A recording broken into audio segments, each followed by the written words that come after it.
자, 오늘부터 이거 보시면 이 뭐라고 써있죠? 복음의 증거 사도행전 신학을 이렇게 하겠습니다. 사도행전 신학. 이게 총 그 세계적인 신학에 있는 석학들이 25명, 몇 명? 25명이 이 사도행전에 관련해 가지고 각 여러 관점에서 이렇게 논문을 작성한 거예요. 그것을 25편의 논문을 모은 게 바로 이 책입니다. 하워드 마샬. 대표적인 게 이제 하워드 마샬이 전체적으로 이렇게 편집을 한 건데요. 25명의 세계적인 신학자들, 신학자들이 특히 이제 그 사도행전에 대해서 이렇게 논문을 작성한 거예요. 그래서 적어도 이제 이것을 보게 되면 우리가 사도행전에 대해서는 뭐가 된다? 박사가 됩니다. 박사. 다방면에 대해서 여러분들이 이제 공부하게 되겠고요. 그래서 시간을 두고 이걸 전체로 할 것인가 아닌가 한 것은 좀 상황을 봐가지고 꼭 필요한 것만 선별해서 할 것인가는 제가 이렇게 결정을 하겠습니다. 여러분의 의견을 반영을 해가지고. 그래서 전체적인 이제 이 내용들이 크게 이제 25편의 논문인데 이제 이것을 다 작성하기엔 뭐 하고요?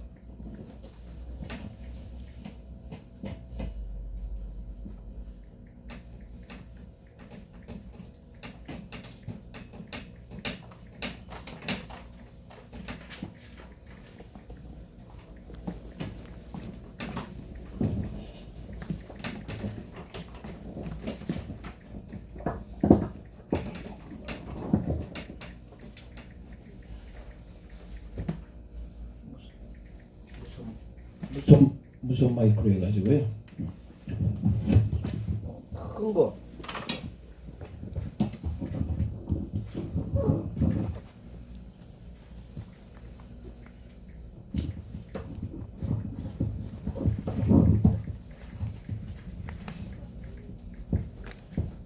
첫 번째는 저기 서론.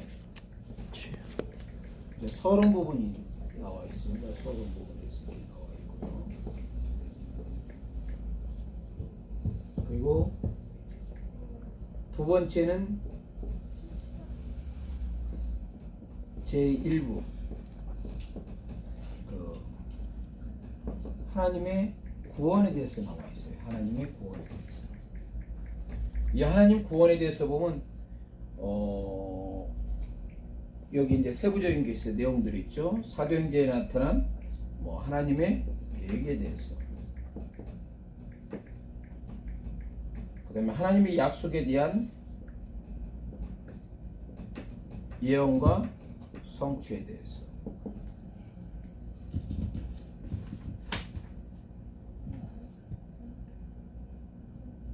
그 다음에 세 번째는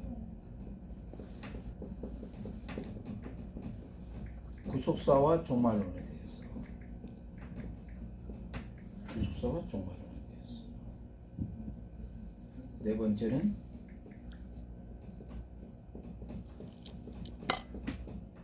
땅 끝까지 구원에 대해서 이렇게 나와 있고요.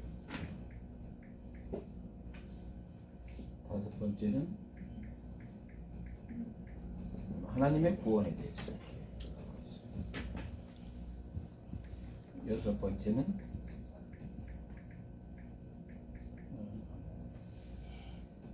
구원의 필요성. 구원의 필요성. 일곱 번째는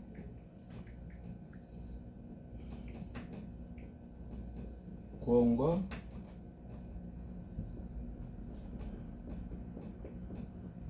육신적 건강에 대해서.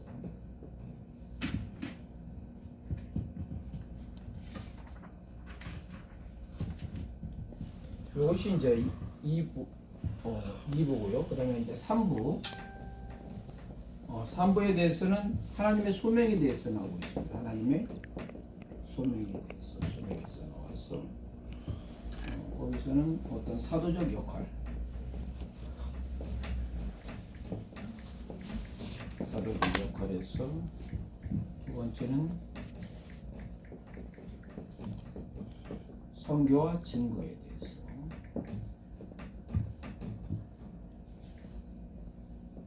네, 세 번째는 말씀의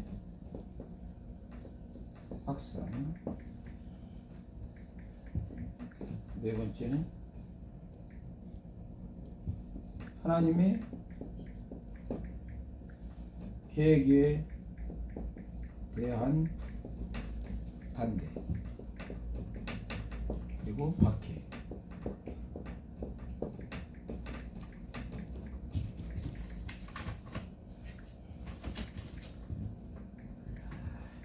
그리고 다섯 번째는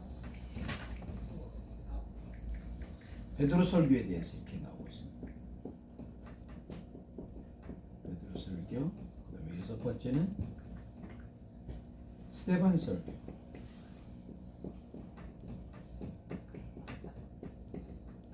그리고 일곱 번째는 바울 설교.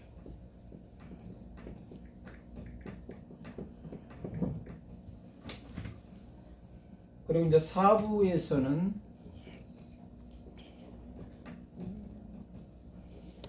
하나님의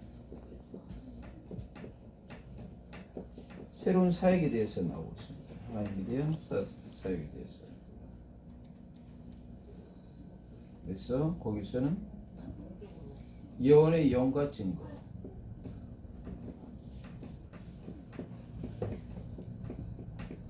예언의 영과 증거에 대해서. 두 번째는 새로운 하나님의 백성에 대해서. 새로운 하나님의 백성에 대해서. 세 번째는 새로운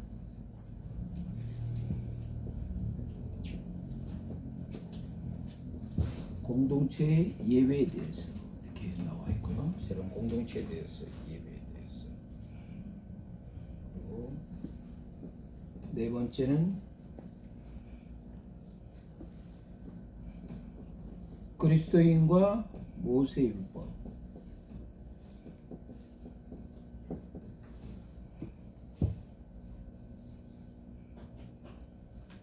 다섯 번째는 선교적 실천.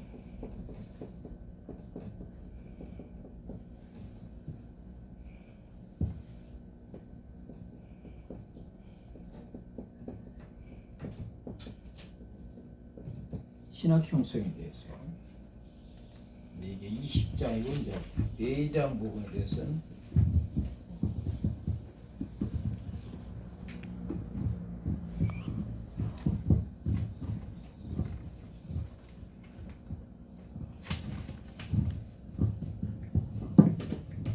잠깐만. 찍어. 그다음에 그러면 요 옆에다 이렇게 쓸게 차라리. 이걸 했으니까.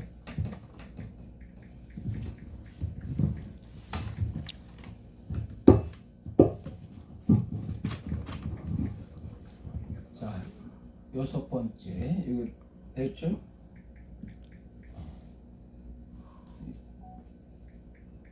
여기서 이렇게 할게요. 이거 여섯 번째. 이스라엘 및 이방인 선교.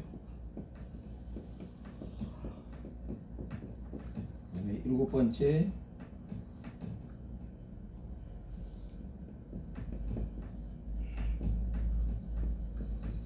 사회학적 신학. 여덟 번째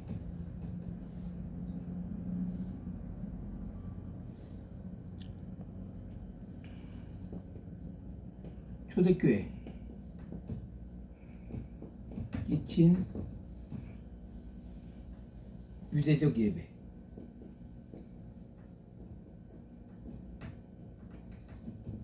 유대적 예배. 아홉 번째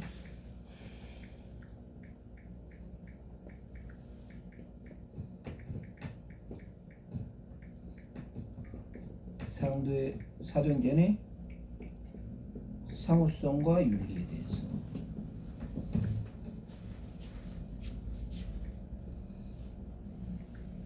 이제 이게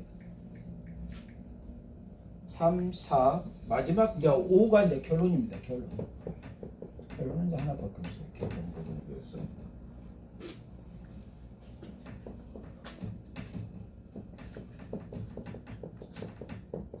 누가의 신학, 통합과 의도.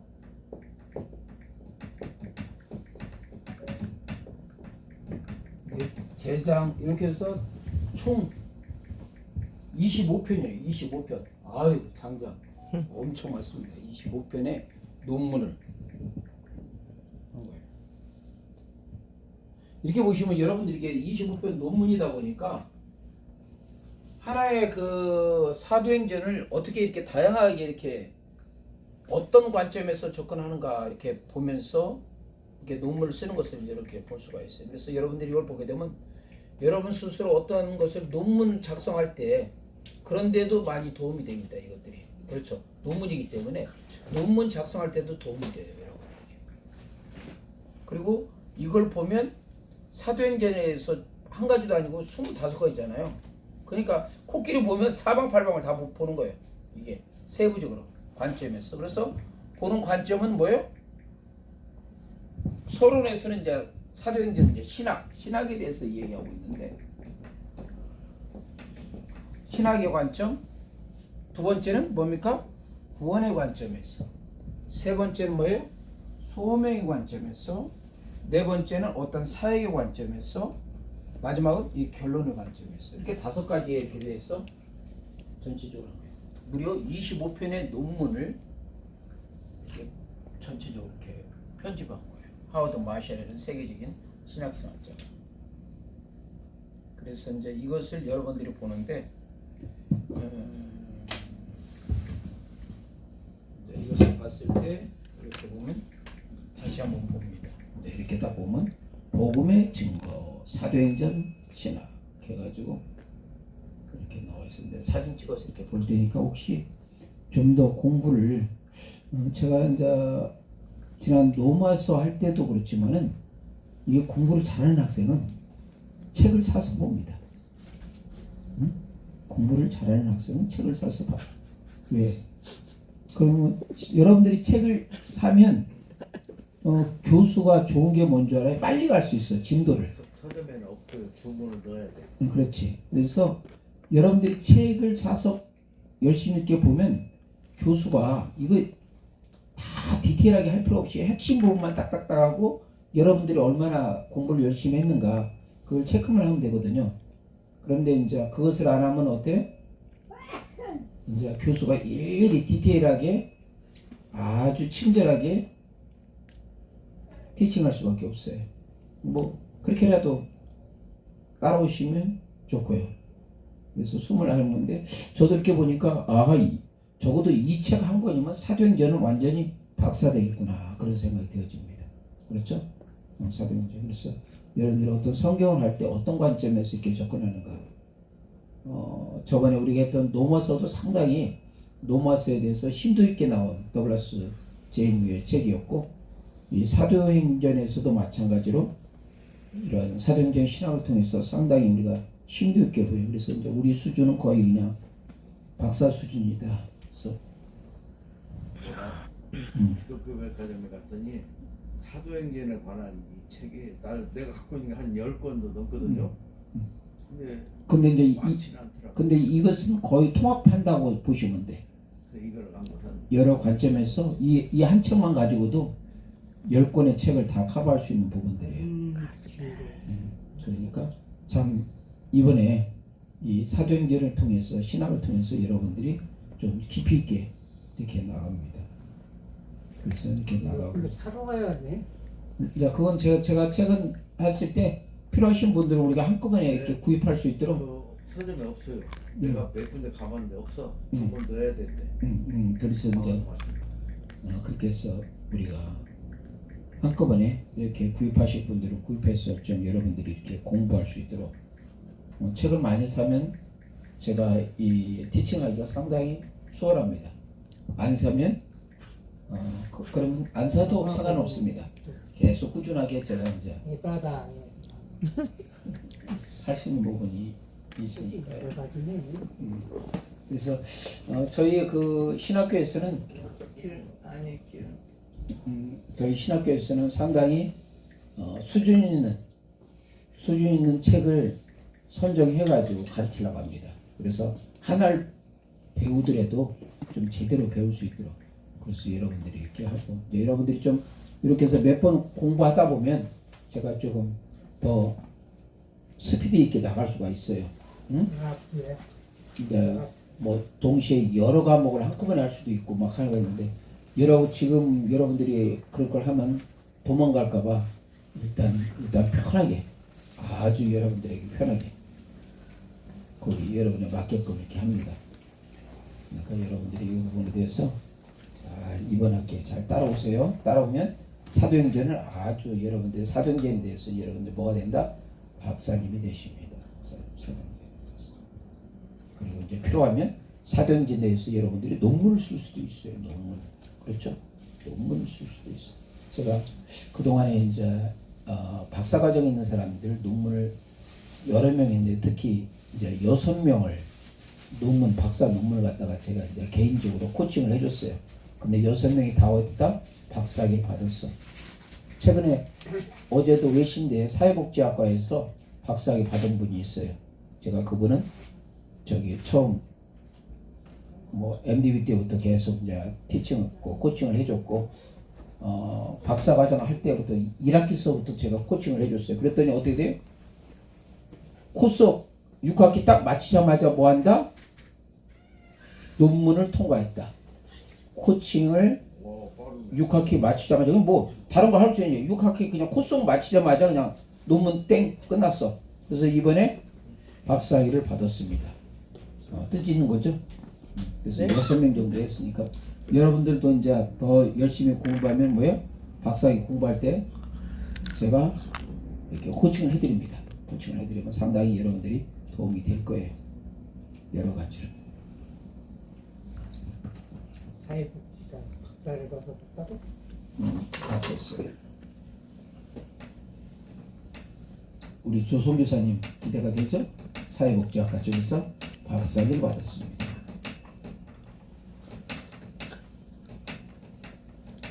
그래서 전체적으로 그 논문도 잘 됐다고 해가지고 저쪽 모 교단에서는 아주 인기가 좋습니다. 브라질 어디서 잡수시라니까 저길 때 사탕 대신에 차 운전하시면서 드세요.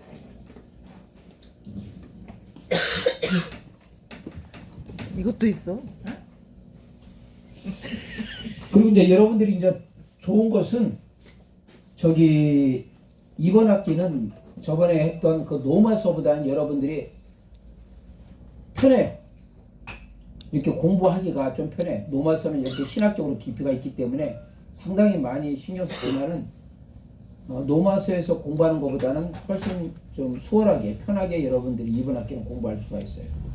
그러니까 맨 처음에 아주 어려운 과목을 공부하면 나머지는 뭐다? 아주 쉽게 휘파람 불면서 여러분들이 공부할 수 있어요. 왜? 어려운 걸 했기 때문에. 그렇죠? 어려운 걸 했기 때문에. 그래서 처음에는 그래서 감사한 것은 여러분들이 노마서 공부할 때 잘 따라왔어요. 열심히 공부하고 얇게 잘 따라왔기 때문에 그게 감사하고 이번 학기는 여러분들이 어려운 걸 했기 때문에 이번은 좀 쉽게 바로 나갈 수 있는 하는 부분에서 강점을 갖고 있습니다. 아주 편하게 여러분들이 따라오시면 되겠습니다. 그래서 이제 오늘은 이제 서론이에요. 서론. 아까 제가 5부까지 이렇게 이야기해서 결론까지 서론에서 결론까지 얘기했는데 오늘은 총 25편 논문 중에서 서론. 이제 서론은 누가 한 거다? 하워드 마샬. 하워드 마샬 신학자. 하워드 마샬 세계적인 신학자가 작성했고요. 그래서 서론 부분에 대해서 이제 하워드 마샬은 이제 뭐라고 언급을 하고 있냐면요.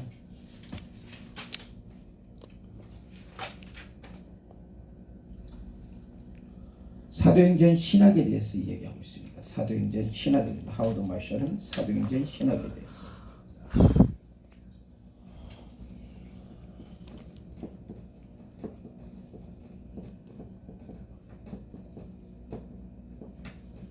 하워드 마셜은 사도행전 신학에 대해서 언급을 하고 있어요. 사도행전 신학에 대해서 얘기하고 있고 거기서 이제 첫 번째 얘기한 것은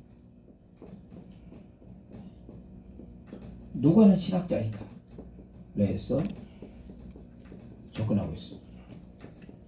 누가는 신학자인가? 누가는 신학자인가?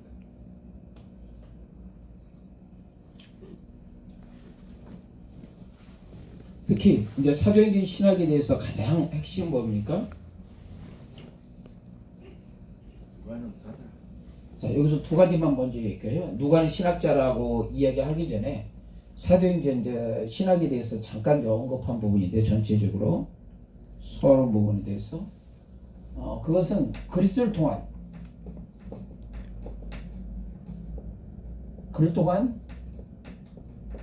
구원이라는 하나님의 선포예요. 그리스도를 통한 구원이라는 하나님의 선포를 얘기하고 있습니다.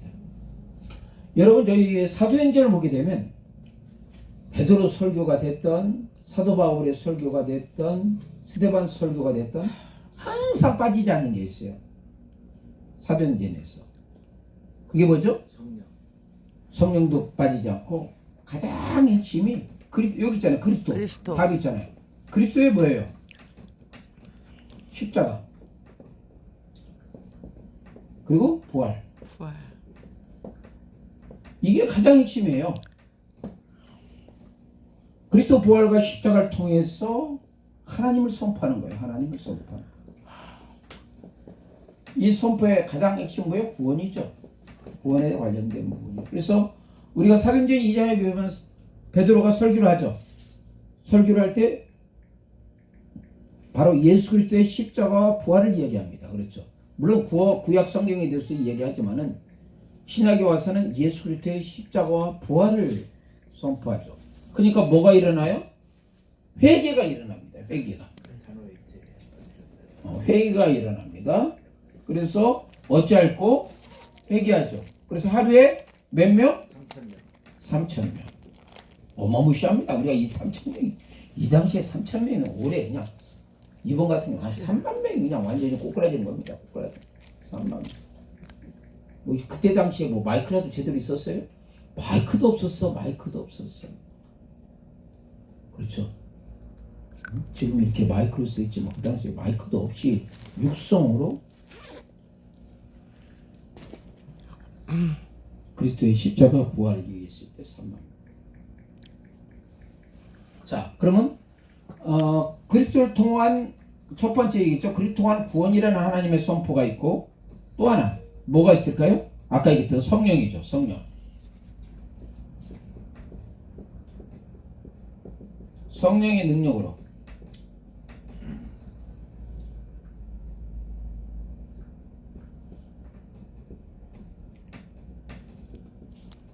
새롭게 하나님의 백성된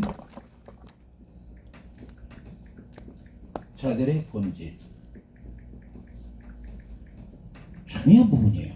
그러니까 우리가 사도행전을 보게 되면 항상 두 가지는 놓치지 말아야 돼. 뭐예요?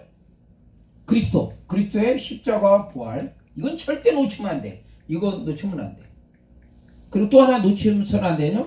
성령의 능. 그래서 이게 대표적인 게 뭐예요? 사도행전 1장 8절이죠. 오직 성령이 임하시면 너희가 권능을 받고 예루살렘과 온 유대와 사마리아 땅 끝까지 내 증인이 되라. 그게 뭐예요? 바로 성령의 능력이죠. 성령의 능력. 그러니까 새롭게 되는 부분들은 뭘 통해서? 성령의 능력을 통해서 새롭게 된다는 부분이죠. 그래서 그들은 누가 되는 거예요? 하나님의 백성 되는 거예요. 본질은 뭐예요? 본질. 완전히 새로운 피조물이죠. 새로운 피조물이죠. 본질, 새로운 피조물이. 새로운 피조물이 되는 거예요. 이게 이 사도행전에서 가장 핵심 중에서 핵심 중이에요. 그러니까 항상 사도행전을 전망하게 되면 예수 그리스도의 십자가와 부활과 성령의 능력이에요. 이 두 가지는 놓치면 안 돼요. 사도행전. 그러니까 어떤 것을 봐도 예수 그리스도의 십자가와 부활, 그 다음에 성령의 능력이에요. 그러니까 이 두 가지점을 보고, 그리고 이것이 궁극적으로 이루어지는 건 뭐야? 하나님의 구원과 하나님의 나라예요. 이게 전체적인 거예요. 이게 사도행전을 전체적인 전문이에요. 여러분들이 나머지 과목을 안 들어도 오늘 이 첫 시간 들은 것은 여러분의 행운이야. 아멘. 왜? 전체적으로 사도행전은 전망할 수 있는 틀과 기초가 여기 있으니까. 그렇죠? 응? 그래서 이 두 가지만 딱 하고 봐요. 십자가와 부활, 내가 중요하니까 몇 번 강조하고 있죠. 그 다음에 성령의 열심히 해야 돼. 능력으로 새롭게 된 하나님의 백성된 본질, 그리고 그것을 통해서 뭐예요? 하나님의 구원과 하나님의 나라를 이루어지는 부분이에요. 이게 전체적으로 사도행전 1장부터 28장의 이 핵심 우리는 부분이에요. 학과 받아야지. 우리는 목사님들이 공부지만 기부인이지만 너는 정식으로 공부해야 돼. 자, 그냥 보고만 있는 거 아니야. 사실은 이제 우리가 여기 보면 거의 우리 수준은 어때요? 그냥 보통 MDB 수준. 대학. 그 다음에 저번 학기에서 노마서는 거의 박사 수준으로 여러분들이 이긴 거예요. 그렇죠? 박사 수준에 자부심을 가져야 돼. 우리 배들총에 있는 분들은 웬만한 MD도 그렇게 자세하게 안 가르쳐. 그렇게 진짜 자부심을 여러분들이 가져야 돼.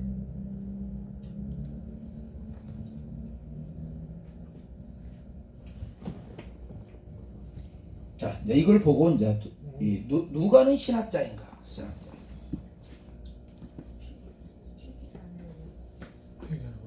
여기서 보니까 누가는 보니까 참 신학적 지식이 많아요. 그렇죠? 응? 여러분 이게 누가 보게 되면 상당히 대단한 사람이 이 사람. 의사이면서도 상당히 신학적인 지식이 많아요. 그리고 여러분 이렇게 누가 보고 보면 사복음서에서 보면 마태, 마가, 누가, 요한 중에서 있죠. 연대기적으로 그래도 거의 맞춰서 기록한 것이 뭐냐면 누가복음이에요. 그거 몰랐죠. 그래서 신학적 지식이 많다.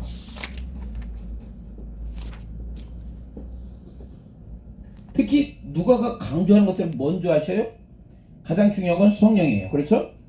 이 사복음서에서나 사도행전에 보면 누가가 항상 누가만큼 성령에 대해서 이야기하는 거 없어요. 성령 형제예요. 그 다음에 여러분 누가에서 특징인 거죠. 누가는 뭐야? 직업이 의사였죠. 의사. 그래서 누가에 대해서 이렇게 모든 표현하는 것들은 뭐야? 의학적인 표현을 많이 쓰고 있어요. 의학적인 표현.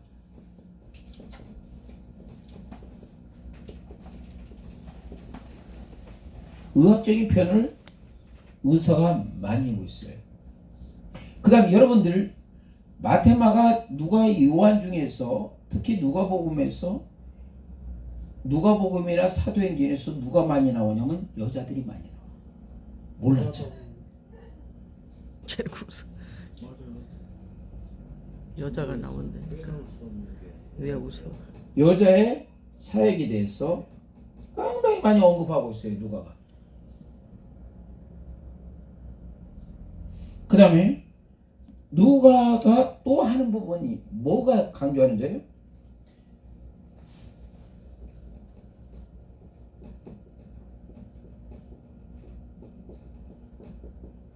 사회적 약자에 대해서 많이 얘기하고 있어요. 그렇죠. 이렇게 치료하는 거나 이렇게 보면서 보면 누디아나 이런 저쪽에 있는 그 보면 그 이렇게 과부나 이런 사람들을 많이 구제하고 이렇게 했다는 부분들을 누가가 많이 언급하고 있어요. 다른 것보다도. 그렇죠. 이런 것들이 누가가 나름대로의 신학적 관점에서 이 부분들을 언급하고 있어요. 이런 것들은 신학적 난중에 시험만 단다. 신학적 관점이 없으면 이것을 할 수 있다 없다 없는 거예요.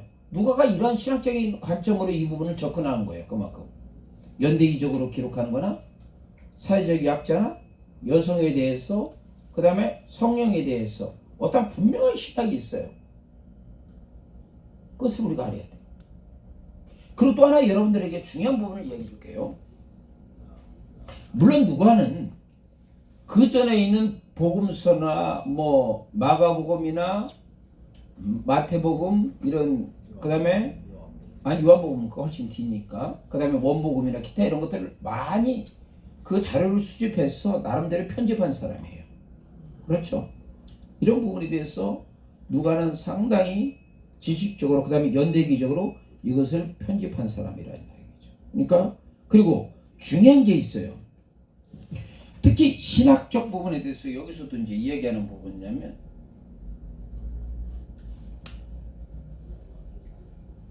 그 누가복음에 대해서 중요한 것은 뭐냐면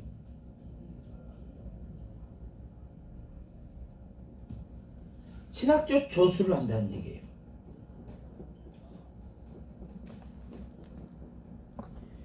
이 여기서의 신학적 저술은 무슨 얘기냐면 어떤 그러니까 논증하는 거예요. 논증. 무슨 말인지 알았죠? 신학적 저술은 뭐냐면 논증이야.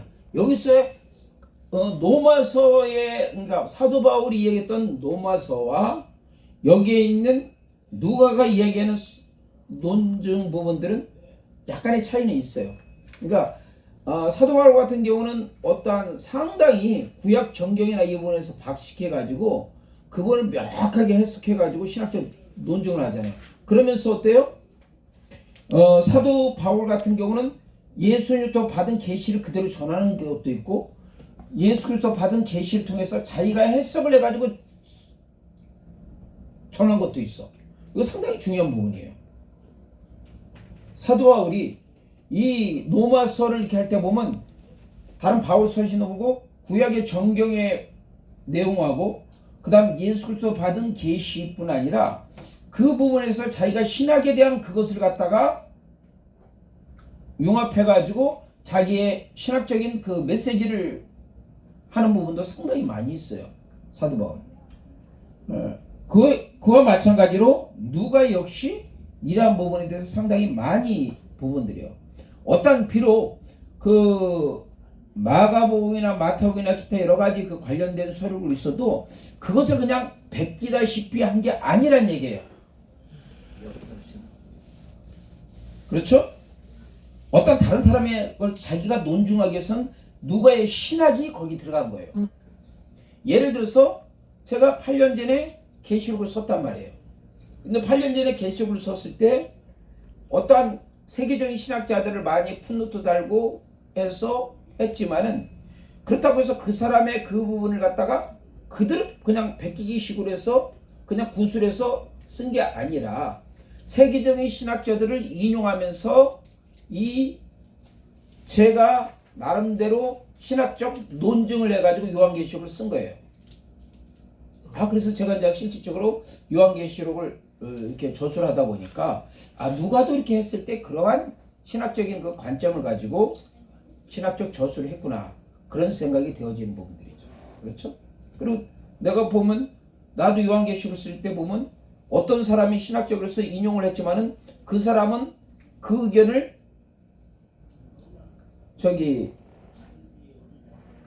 논증하면서 이것은 아니다고 반대로 이렇게 인용을 했는데 나는 그 반대된 내용을 나는 그걸 찬성한다고 한 거야. 그건 뭐예요? 나의 신학이 거기에 반영이 됐기 때문에 그런 거죠.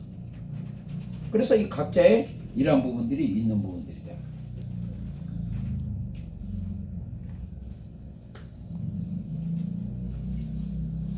이것도 좀 신학적 전술 이건 논증하기 위해서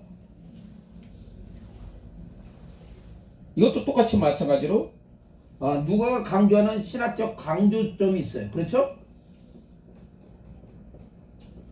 아까도 얘기했듯이 누가가 얘기했던 신학적 강조는 뭐예요? 이런 것들이죠. 성령, 그 다음에 의학적인 부분들, 여성에 대해서, 사회적 약자에 대해서 이런 부분에 대해서 누가 얘기하는 신학적 강조점을 이 부분들을 했던 부분들이죠. 특히 여기서 또 하나 부분이 있냐면 누가복음과 사도행전을 기록하면서 뭘 특히 강조를 하고 있냐면 역사에 대해서 강조하고 있어요. 역사에 대해서. 이게 상당히 강조합니다. 역사에 대해서. 누가가 역사에 대해서 상당히 많은 그래서 역사는 누가복음에 대해서 사도행전에서 중요한 장르가 될 수가 있어요.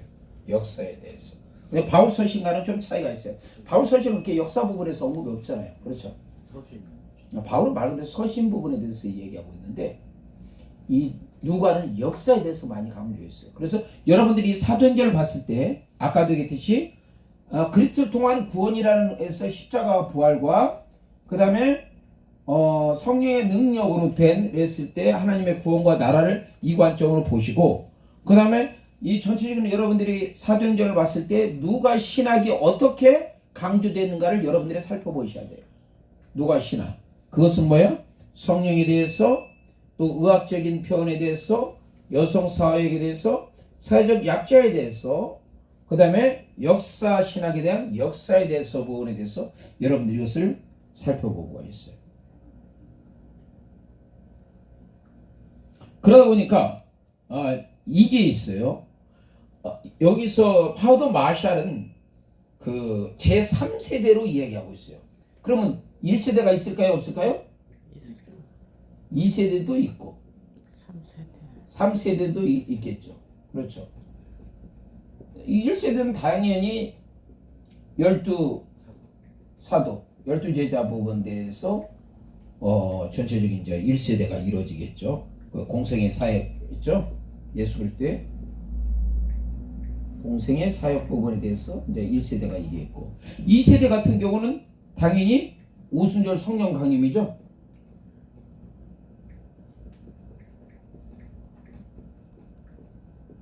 오순절 전에서 일단 예루살렘 교회 그렇죠?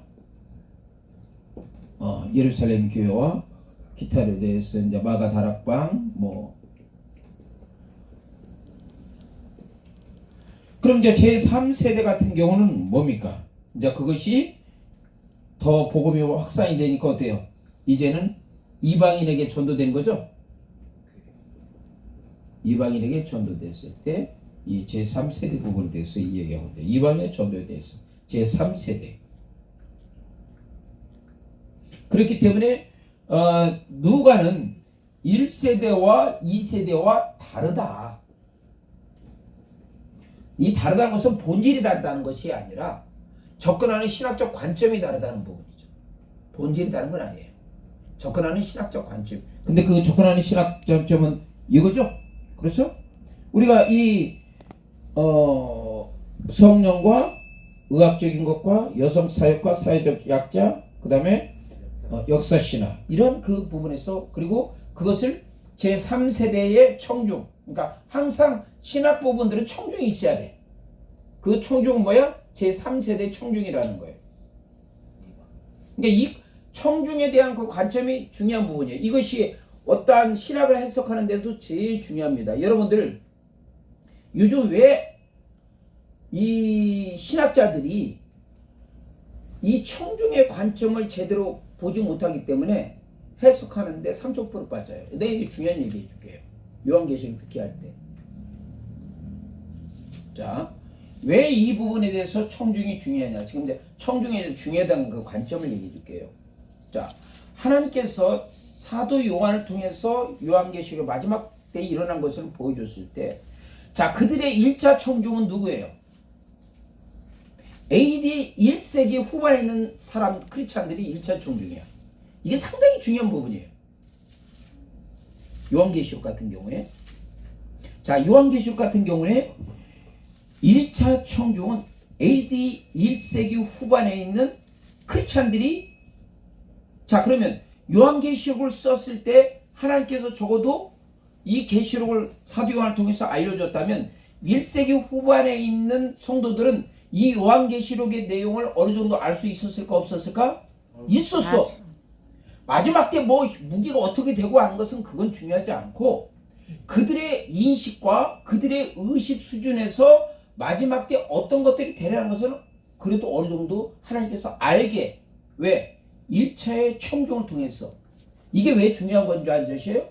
오늘날 지금 해석할 때 이것이 대해서 확실하게 기준점을 못 세우니까 14만 4천에 대한 해석이나 666에 대한 해석 부분들을 엉뚱하게 해석하는 거예요.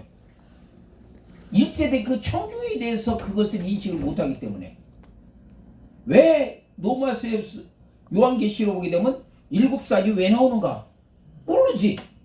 그러나 1세기 후반에 있는 사람들한테는 이 전 세계를 지배하는 악의 세력의 패권을 갖고 있는 그 세력들, 그것이 그들한테 쉽게 떠오를까 안 떠오를까? 그 사람은 잘 안 떠오르지. 1세기 후반 사람들은 그건 잘 모르잖아요. 무슨 말인지 알죠? 그러나 1세기 후반에 있는 사람들은 적어도 로마 제국은 전 세계의 패권 국가인 줄 알까 모를까? 그래서 그걸 보여준 거야. 로마에 있는 디사이언스는 7산을 봤을 때 전 세계 패권을 갖고 있는 그 국가는 이 로마 제국처럼 패권을 갖고 있는 그러한 국가들이구나. 알 수 있었을까 없었을까? 그래서 그런 거야. 그리고 666에 대해서 그 사람들이 마지막 그 666 적그리스도에 대해서 떠오를까 안 떠오를까? 안 떠오르지. 모르잖아 666이 누군가. 감을 못 잡는다는 얘기야. 그랬을 때 그들을 이해시키기 위해서 뭐인가?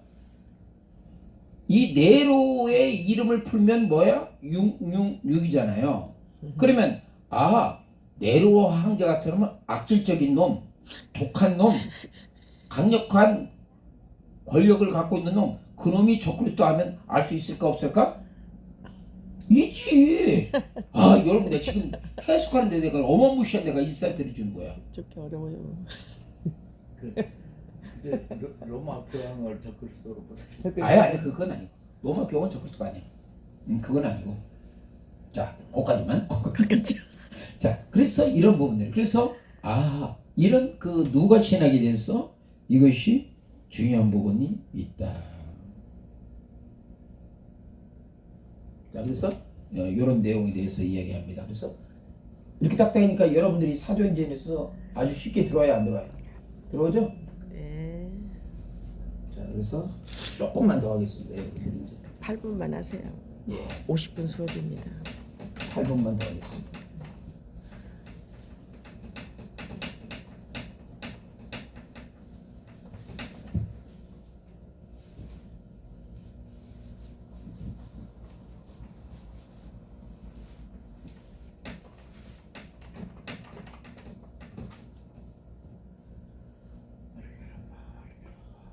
다음에는 이제 사도행전 신학이라는 것은 무엇인가?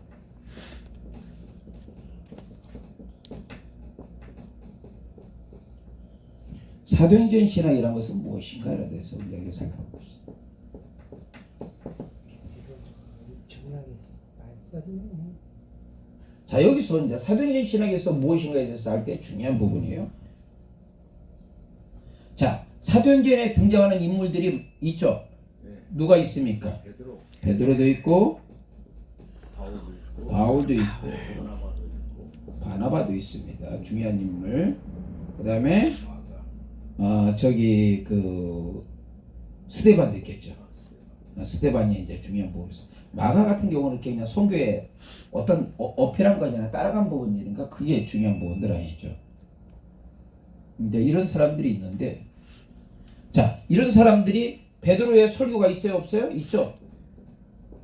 바울도 설교를 했죠. 스데반도 설교를 했죠. 자, 이들이 적어도 설교를 했으면 베드로, 바울, 스데반들이 갖고 있는 신학이 있을까요, 없을까요? 있어요. 베드로, 바울, 스데반이 갖고 있는 신학이 있어요. 자, 이들이 갖고 있는 신학과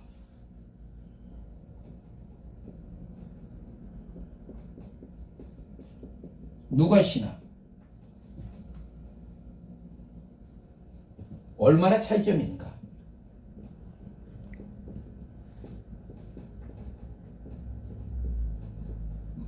그것을 우리가 이제 좀 발견해야 돼요. 그렇죠?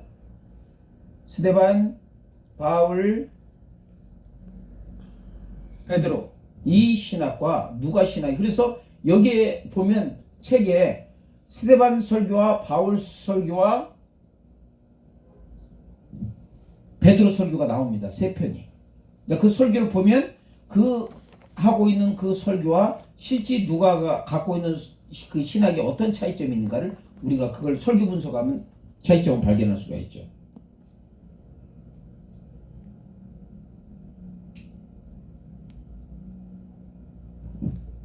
그 다음에 또 하나 여기서 이제 중요한 부분이 막 이제 신학에 대해서 중요한 부분이 이제 마지막 이것만 할 겁니다.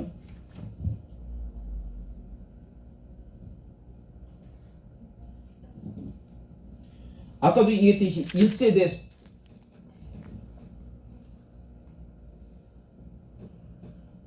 (1세기) 기독교 실제적 신학이 있겠죠. 그렇죠? 그렇죠? 1세대 부분에 대해서 했을 때 실제적인 신학이 있습니다. 자, 1세대에 있는 이 신학을 후대 사람 아까 얘기했던 누가 같은 경우는 몇 세대야? 3세대죠. 3세대가 이것을 했을 때 이것이 설명이 이런 설명을 통해서 1세대의 신학이 회복 가능한가? 이 부분이 중요한 이제 신학적 쟁점이 될 수가 있어요. 그렇죠? 자, 첫 번째 베드로, 바울, 스데반 이것이 누가 신학과 어떠한 차이점 부분에 대해서 차이점에 대해서 우리가 살펴볼 수가 있고 그 다음에 1세대 기독교 신학이 있단 말이에요. 신학이 후대에 어떤 설명을 통해서 1세대의 그 신학을 그대로 끌어올 수가 있는가 그 부분들이 이제 신학적 관점으로 이제 우리가 좀 깊이 들어요. 그래서 이 하워드 마샬이 편집했던 25명의 세계적인 신학의 석학들이 이 논문했던 것을 다 편집한 특히 사도행전을 통해서 이렇게 편집을 한 건데 그것을 우리가 이제 각 장에 보면서 이런 지금 내가 얘기했던 이 부분들을 우리가 이제 고찰하는 부분들이에요. 상당히 수준이 있죠. 그렇죠? 그냥 단순히 사도행전을 이렇게 보는 게 아니라 그런 관점에서 우리가 접근하는 부분들이 상당히 이제 수준이 있는 거예요. 자, 오늘 여기까지만. 참 좋으신 하나님 감사합니다. 이렇게 사도행전 신학에 대해서 우리가 했는데 더욱더 깊이 있게 통찰 가지고 접근할 수 있도록 은혜와 사랑 보여주시옵소서. 예수 그리스도 이름으로 기도됩니다. 아멘.